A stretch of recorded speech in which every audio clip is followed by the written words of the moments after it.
こんにちは、塩はちみつです。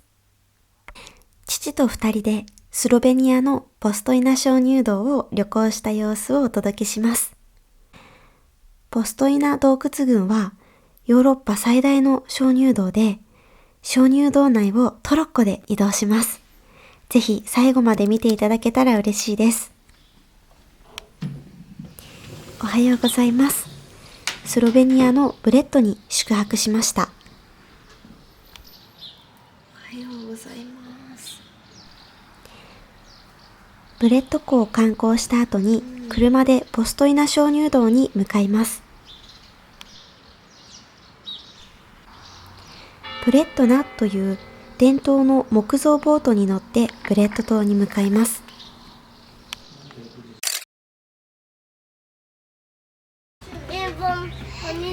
ブレッド島は湖の中央に浮かぶ小さな島で、スロベニアで唯一の有人島です。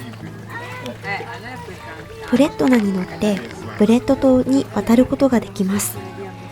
ブレッドナの乗り方やブレッドの詳しい様子は別の動画で紹介しています。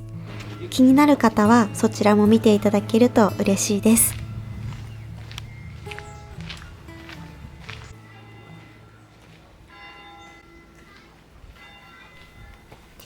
では、ポストイナ鍾乳洞に向かいます。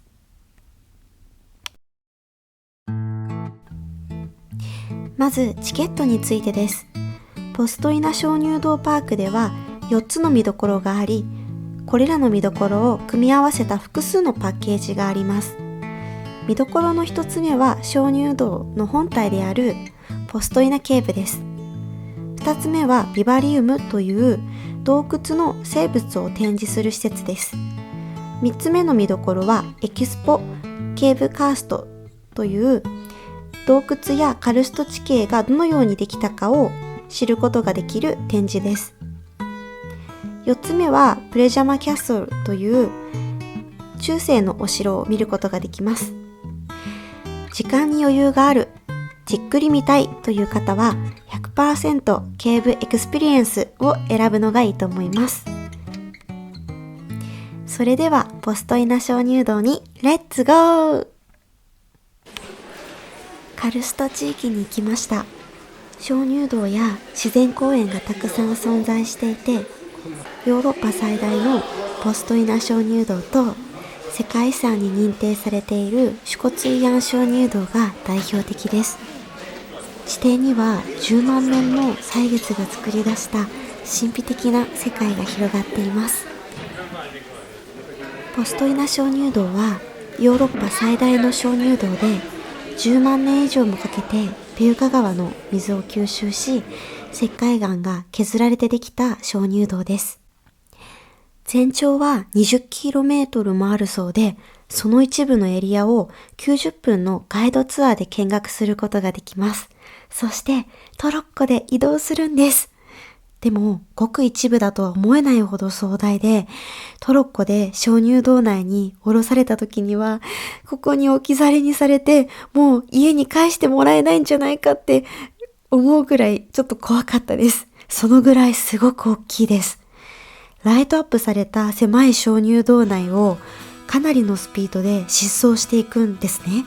もう本当にめちゃくちゃスリル満点で、もうリアルインディ・ジョーンズの世界で、もう体の中でもうタラタタータタターってもう音楽がずっと鳴ってました。入り口から 2km をトロッコ列車で潜っていって、降りてから 1.8km をガイドの解説を聞きながら歩いていきます。ありがたいのが日本語のガイドがあるんですよ。以前は撮影禁止だったそうなんですが、現在は撮影 OK で最高の思い出が撮れました。実際の音声も入れたいのですが、トロッコの音が大きいのと感動のあまり、私がすごいすごいしか言っていないので世に出せそうにないです。寒いので夏でも防寒着が必要です。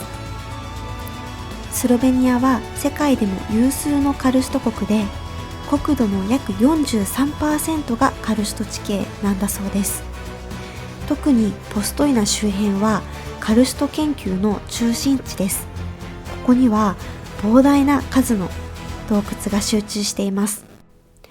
ポストイナ鍾乳洞はその研究調査の歴史が古くて、また典型的なカルスト現象を数多く備えていることからカルスト学の発祥の地とされていて、まさにここでカルスト地質学が始まった、そんなところです。カルストという地形学用語はスロベニアの南西部からイタリアの北東部にかけて広がるクラス地方に由来します。カルストはスロベニア語の地名クラスが語源で、もともと岩や石、荒れ地を意味する言葉から派生していて、ゴツゴツとした岩っぽい地形を指します。スロベニアでこの特徴的な地形が多く見受けられることを理由に、カルストという言葉が科学的な用語になったそうです。さて、トロッコの終着地点に着きました。トロッコは帰ってしまうので、このまま置き去りにされる思いでした。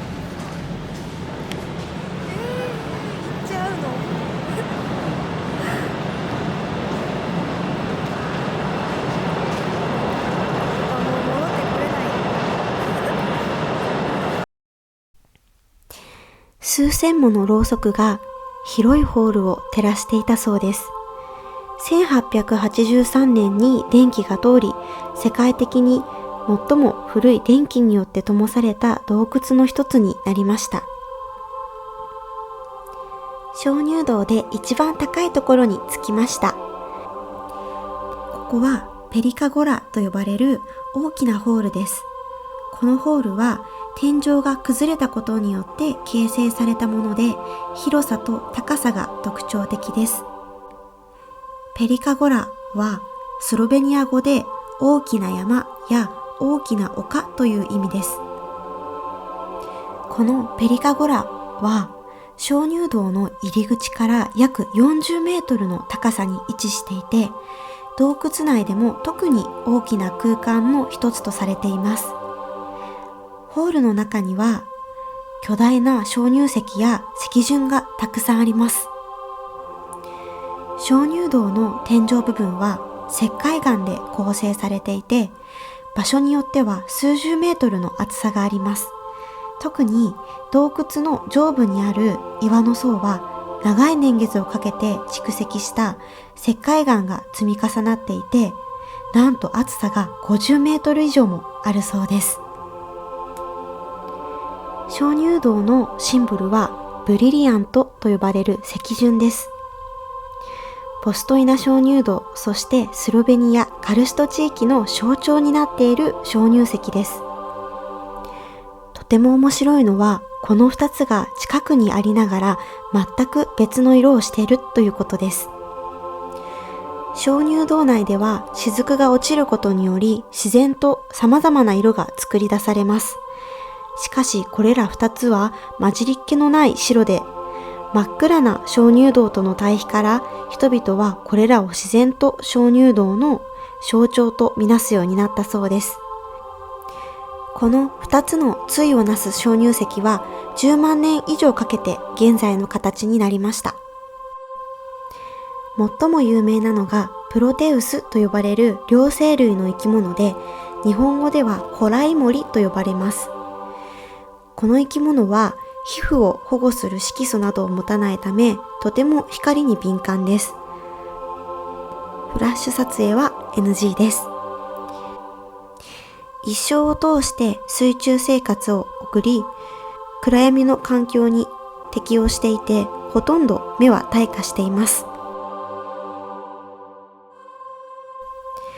洞窟内にあるこの大規模なホールは英語でコンサートホールと呼ばれています。このコンサートホールには最大で1万人収容できると説明している資料がありました。オペラのカバレリア・ルスティカーナを書いたピエトロ・マスカーニがここでオーケストラを指揮したそうです。これからトロッコに乗って地上に向かいます。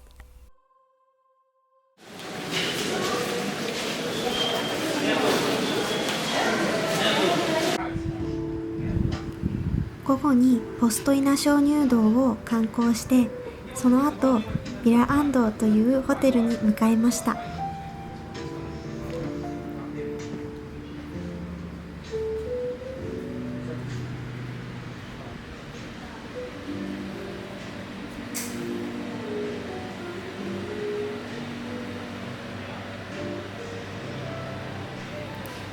ビラアンドはこじんまりとした可愛いホテルでした。外のテラスで美味しい料理が楽しめます。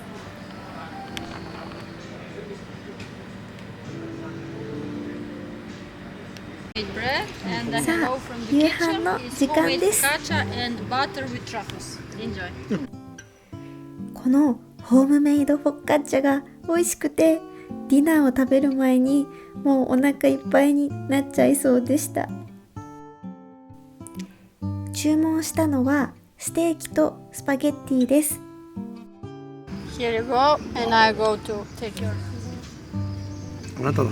大きな石窯があって、もくもく煙が出ていて、ずっとワクワクしながらこのお肉料理を待っていました。ローズマリーと一緒に焼いていて、すごくいい香りがするんです。肉から先うまい、柔らかい。硬くなっちゃう前とかで焼いたらさ、ズッキーニもあるよ。いや、いい香りするね。うまっ。ズッキーニうまっ。ズッキーニ美味しいよね。このズッキーニも美味しいんです。温野菜が美味しくて、朝食もズッキーニいっぱい食べました。香ばしい。すごい香りだね。何で焼いたらこうなるの、すごい。このローズが柔らかくて最高に美味しかったです。明日の作戦会議を父としています。明日はシコツイヤン鍾乳洞という世界遺産を見に行く予定です。でもチケットを予約してなかったので、前日に買おうとしたら売り切れでした。でも当日キャンセルが出たので見に行くことができました。やっぱり直前まで諦めちゃダメですね。世界遺産を見た後はクロアチアのスプリットまで長距離ドライブです。お父さんが頑張ってスプリットまで運転してくれました。これはすごいね。最後まで見てくれてありがとうございました。ぜひチャンネル登録をよろしくお願いします。